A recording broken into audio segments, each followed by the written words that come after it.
আসলে এই বালিটা উত্তোলন যদি করে তাহলে দেখা যাবে যে আমাদের এই বাড়ির মানে এই পাশে যে বাড়িগুলো আছে এই বাড়ি দুইটি গ্রামের অনেক বাড়ি প্রায় 500-500 মতো বাড়ি এগুলো মানে নদীর গর্ভে বিলীন হয়ে যাবে। আমরা আজকে এলাকাবাসীর যে মানববন্ধনটা ছিল এখানে আমরা তরুণ সমাজরা সবাই একতাবদ্ধ হয়ে এবং এলাকাবাসী মিলে আমরা একতাবদ্ধ হয়ে আজকে আমরা এই মানববন্ধনে দাঁড়িয়েছি। তার একটাই কারণ হচ্ছে যে আমাদের এখানে যে পানি উন্নয়ন বোর্ড কর্তৃক যে আমরা অনুমতি নিয়ে মালিকানা জমিতে যে আমরা মানে বৈধভাবে যে এখানে বালু নিয়েছি সেই বালু একটা চক্র তারা অবৈধভাবে এখান থেকে সেই বালু বিক্রির মানে প্রচেষ্টা চালাচ্ছে। সেটা জেলা প্রশাসক বা বিভিন্ন মানুষের দ্বারায় বড় বড় হাত যাদের আছে তাদের মাধ্যমে তারা টেন্ডারের চেষ্টা চালাচ্ছে। সেটি আমরা শুনতে পেরে জানতে পেরে আমরা কিছু লোক 200-র বেশি সার্ভিস ও ফিচারে লেনদেনের সব বিকাশ অ্যাপে সম্ভব।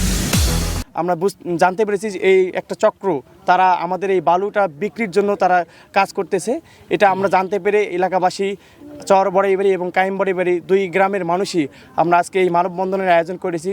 আমরা এটির মাধ্যমে জানাতে চাই যারা অবৈধভাবে আমাদের এই বালু অপসারণ করতে চায় আমরা তাদের বিরুদ্ধে প্রতিরোধ গড়ে তুলব। আমরা নিন্দা জানাই যারা এই বালু মানে অবৈধভাবে যারা উত্তোলন করতে চাচ্ছে, যারা এখান থেকে নিয়ে যেতে চাচ্ছে, আমরা দুই গ্রামের মানুষ মিলে আমরা তাদের বিরুদ্ধে প্রতিবাদ জানাচ্ছি।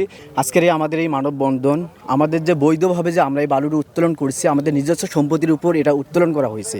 শুধু এই বালুটা আমরা যখন ডিজারওয়ালার মানে ধল্লা কর্তৃক যখন খোরানো হয় বালুটা তখন আমরা নেওয়ার কারণে আমরা আমাদের গ্রামবাসী আবেদন করেছি, তারা আমাদের আবেদন গ্রহণ করেনি। পরবর্তীতে আমরা আমাদের সেই সময়কার আমরা কিছু লোকদেরকে নিয়ে পানি উন্নয়ন বোর্ডে গিয়েছিলাম, ওখান থেকে আমরা আবেদন নিয়ে এখানে এসে আবেদন লিপি জমা দিয়ে তারপরে আমাদেরকে নিজস্ব জমির উপর আমাদের এই বালুটা উত্তোলন করা হয়েছে। এখন আমরা জানতে পারলাম যে আমাদের কোনো একটি মহল যারা এলাকার ভালো চাচ্ছে না, এলাকার যে একটু ক্ষতিগ্রস্ত হোক নিজের স্বার্থ হাসিলের জন্য এই কাজগুলো করতেছে, তারা নাকি এই বালুগুলো টেন্ডার পাস করে এনেছে। আসলে এই বালিটা উত্তোলন যদি করে তাহলে দেখা যাবে যে আমাদের এই বাড়ির মানে এই পাশে যে বাড়িগুলো আছে এই দুইটি গ্রামের অনেক বাড়ি প্রায় 500-500 মতো বাড়ি এগুলো মানে নদীর গর্ভে বিলীন হয়ে যাবে। এবং পাশে যে রাস্তা আছে চলাচলের রাস্তা এই চলাচলের রাস্তাও বিলীন হয়ে যাবে। এবং শিক্ষা প্রতিষ্ঠান তারপরে একটা শিক্ষা প্রতিষ্ঠান আছে, এপাশে একটা শিক্ষা প্রতিষ্ঠান আছে সরকারি স্কুল, এই দুটো হুমকির মুখে পড়বে। অনেক মসজিদ আছে, 3-4টে মসজিদ আছে, পাশে 4টে মসজিদ আছে, এই মসজিদগুলো আবার বিলীন হয়ে যাবে। একেবারেই আসলে এই বালু উত্তোলন করলে এই এলাকার মানুষগুলো একবার সম্প্রশান্ত হয়ে যাবে, যোগাযোগ বিচ্ছিন্ন হয়ে যাবে, তারা অসহায় হয়ে পড়বে। এত বছরতে 25-30 বছর মানুষের জায়গায় থাকি বেরলাম, মানুষের স্থান দেয় না, জমা জমি সব ধাল্লাত করছে, এনে জমি ভাসিয়েছে, সে বাড়ি গেল সামনে। যে আমাদের এই বালুটা যখন আমরা 2025 সালে পানি উন্নয়ন বোর্ড কর্তৃক যখন নদী খনন হয় তখন আমরা 24 সালে না 2024 সালে যখন বালু খনন হয় তখন আমরা এই নদী ভাঙ্গনের হাত থেকে রক্ষা করার জন্য পানি উন্নয়ন বোর্ডের কাছ থেকে যৌথ উদ্যোগে গ্রামবাসীর আবেদনের পরিপ্রেক্ষিতে এই বালুটা আমরা এখানে কিন্তু মালিকানা জমির মানুষের কাছ থেকে এটা মানে চেয়ে নিয়ে আমরা এই বালুটা এখানে আমরা সংগ্রহ করি।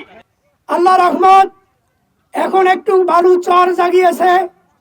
এই চর বড়াইবাড়ি এবং কাইম বড়াইবাড়ির মানুষের আশার সঞ্চার জগিয়েছে যে তারা আবারও নতুন করে তাদের বাসস্থান তৈরি করবে।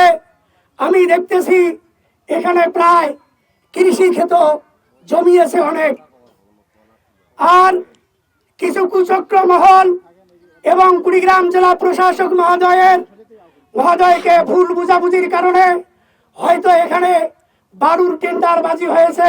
এই চরবড়াইবাড়ির অসহায় মানুষগুলোর দিকে দেখে আপনারা সদয় করবেন, যাতে পরবর্তী সময়ে ওই দুর্বৃত্তকারীরা যারা টাকার সন্ধানে মানুষকে খুন করতেও দ্বিধাবোধ করে না, তারা যাতে এই বালু নিয়ে যেতে না পারে এই আশাই আকাঙ্ক্ষা রেখে সকলের সুস্বাস্থ্য দীর্ঘায়ু কামনা করে আমার বক্তব্য এখানে শেষ করছি। দুইটা গ্রাম ক্ষতিগ্রস্ত হবে, পাশে ওই যে প্রায় 500 বিঘা জমি সব নষ্ট হয়ে যাবে। আবাদ যোগ্য এটা এক সিজন আবাদ হয়, এই আবাদে তারা 1 বছর চলে আর কি, একটা সিজন আবাদ হয়। যদি বালুটা নিয়ে যায় তার সব জমি নষ্ট হয়ে যাবে, তারা সবাই কষ্টে পড়ে যাবে। আমি অনুরোধ করব, সরকারের কাছে আবেদন করব, সুদৃষ্টিতে দেখুক আমাদের গ্রাম দুইটি যেন যাতে রক্ষা হয়, এই আবেদন পেশ করছি আর কি।